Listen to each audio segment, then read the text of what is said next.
Mannar Kuttamperoor Shanthinivas charitable സൊസൈറ്റിയുടെ ആഭിമുഖ്യത്തിൽ തഴക്കര മാർ പക്കോമിയോസ് കാരുണ്യ ഭവനിൽ ക്രിസ്മസ് പുതുവത്സരാഘോഷം നടത്തി. മാവേലിക്കര നഗരസഭാ ചെയർപേഴ്സൺ ലളിത രവീന്ദ്രനാഥ് ഉദ്ഘാടനം ചെയ്തു. മാന്നാർ കുട്ടമ്പേരൂർ ശാന്തിനിവാസ് ചാരിറ്റബിൾ സൊസൈറ്റിയുടെ ആഭിമുഖ്യത്തിൽ തഴക്കര മാർ പക്കോമിയോസ് കാരുണ്യ ഭവനിൽ ക്രിസ്മസ് പുതുവത്സര ആഘോഷം സംഘടിപ്പിച്ചു. മാവേലിക്കര നഗരസഭാ ചെയർപേഴ്സൺ ലളിത രവീന്ദ്രനാഥ് ഉദ്ഘാടനം നിർവഹിച്ചു. വളരെ സന്തോഷമുണ്ട്. ക്രിസ്മസ് എന്ന് പറയുമ്പോൾ എല്ലാവരും സന്തോഷത്തിൻ്റെയും സാഹോദര്യത്തിൻ്റെയും സമത്വത്തിൻ്റെയും ഒക്കെ ഒരു പ്രതീകമാണ്. സമാധാനത്തിൻ്റെ അല്ലേ, എല്ലാവരും സമൂഹത്തിൽ സമാധാനമായി സന്തോഷമായി ജീവിക്കും. ഇപ്പം നടക്കുന്ന കലാപങ്ങളൊക്കെ നമുക്കറിയാം. എന്തിൻ്റെയും വർണ്ണത്തിൻ്റെയും വർഗത്തിൻ്റെയും ഒക്കെ പേര് ഒത്തിരി പ്രശ്നങ്ങൾ നമ്മുടെ സമൂഹത്തിൽ നടക്കുന്നുണ്ട്. അതൊന്നും നമ്മുടെ നന്മയ്ക്കുതകുന്നതല്ല. നന്മയ്ക്കുതകുന്ന രീതിയിൽ എല്ലാവരും സന്തോഷകരമായിട്ട് മുന്നോട്ട് പോകും. നിങ്ങൾക്ക് ഇവിടെ കിട്ടുന്ന സന്തോഷം വളരെ വിലയുള്ളതാണ് അല്ലേ. നിങ്ങൾ സന്തോഷമായിട്ട് ജീവിക്കുന്നു. നിങ്ങൾക്ക് ഇങ്ങനെ ഒരു കേക്ക് മുറിച്ച് ഞങ്ങളോടൊപ്പം ക്രിസ്മസ് ന്യൂ ഇയർ പങ്കിടുക, അതേപോലെ തന്നെ ഞങ്ങൾക്ക് നിങ്ങളോടൊപ്പം ഇങ്ങനെ ഒരു മുഹൂർത്തം പങ്കുവയ്ക്കുന്നത് വളരെ സന്തോഷകരമാണ്.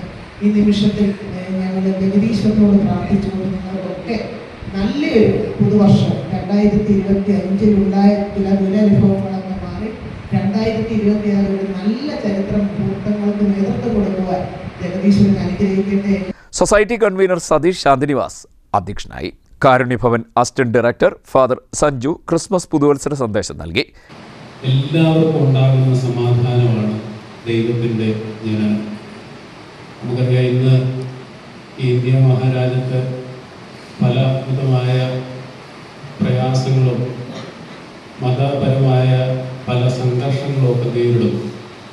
സമത്വം ഏതൊരു വ്യക്തിക്കും ഈ ഇന്ത്യ മഹാരാജ്യത്തിലെ ഭരണഘടനയിൽ പറയുന്നു.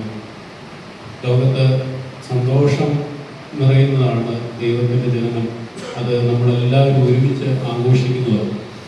പ്രത്യേകിച്ച് ആരോഗ്യമില്ലാത്തവർ, പ്രയാസം അനുഭവിക്കുന്നവർ, അവർക്ക് വേണ്ടിയൊക്കെ ഒരു സാധാരണക്കാരനായി ലാളിത്യം നിറഞ്ഞവനായി പുൽക്കൂട്ടിൽ ജീവിക്കുവാൻ ദൈവം തീരുമാനിക്കുന്നു. ആ സന്തോഷവും ആ ലാളിത്യവുമാണ് നമുക്ക് മറ്റുള്ളവർക്ക് പകർന്നു നൽകുന്ന ഏറ്റവും വലിയ സന്ദേശമെന്ന് പറയുന്നത്.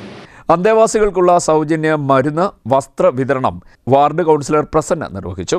Koshy Poovadissery, Bindu Kalarikkal, Subhash Babu S, Mathai N, Salim Chaprayil, manager Ninan, Sajith Nair, Ashok Nair എന്നിവർ സംസാരിച്ചു. CDNet news Mavelikkara.